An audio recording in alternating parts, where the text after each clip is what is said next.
I give Congresswoman Mace credit for bringing this bill forward.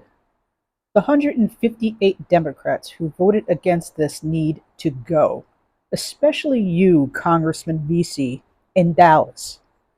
Thank goodness the bill passed the House and is on its way to the Senate. This is Darkstar 44.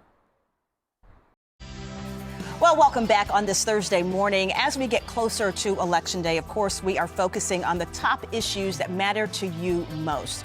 Polls show most Americans, you and your family, you want to feel safe and protected from illegal immigrants who commit heinous crimes once they are here in our country. Yeah, that's right. Both sides of the aisle say that your family is their top priority and your family's safety.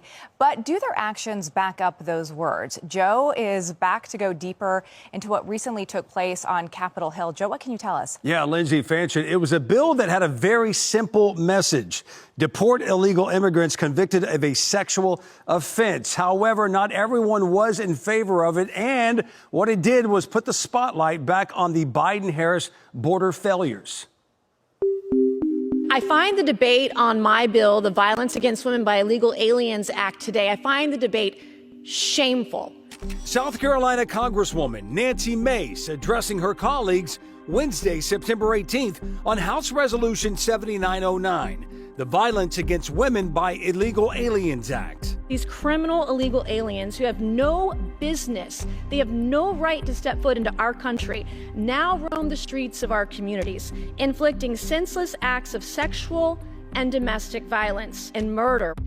According to Customs and Border Patrol, more than 2 million gotaways have entered the U.S. under President Joe Biden, Vice President Kamala Harris, Secretary of Homeland Security Alejandro Mayorkas, and an administration that has allowed more than 10.3 million immigrants to cross the borders illegally in almost 4 years. Those who cross our borders unlawfully will be apprehended and removed and barred from re-entering for 5 years. During a hearing taking place on the same day as the vote for Mace's bill, Patty Morin testified in front of members of the Committee on Homeland Security about the man arrested, charged, and indicted for the rape and murder of her daughter, Rachel Morin.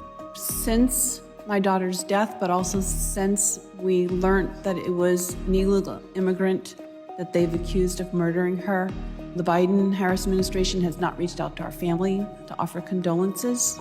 Victor Antonio Martinez Hernandez from El Salvador is one of more than 2 million gotaways that entered the U.S. illegally in El Paso in 2023.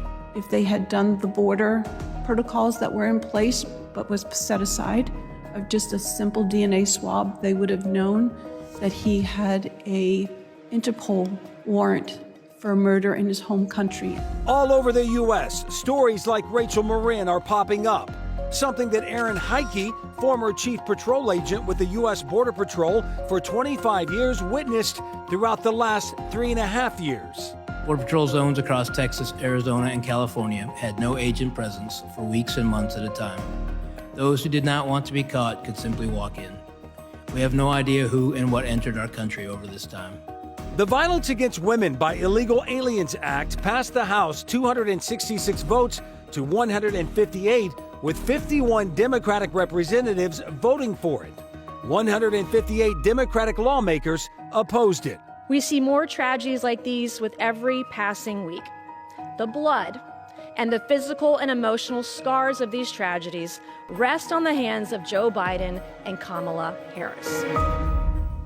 In the floor speech that day, Mace only had a few minutes, but read aloud 13 separate incidents in more than 10 states where criminal illegal immigrants, some deported and then came back into the U.S., sexually assaulted young girls, teens, and women. One girl as young as 9 years old. Now, as far as Rachel Morin's alleged killer, Victor Martinez Hernandez, he was indicted and is due back in court tomorrow, October 4th.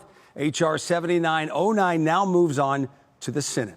Fanchon, Lindsay? Wow, this is indeed a very serious issue. Thanks for shining more light on that, Joe. We appreciate it.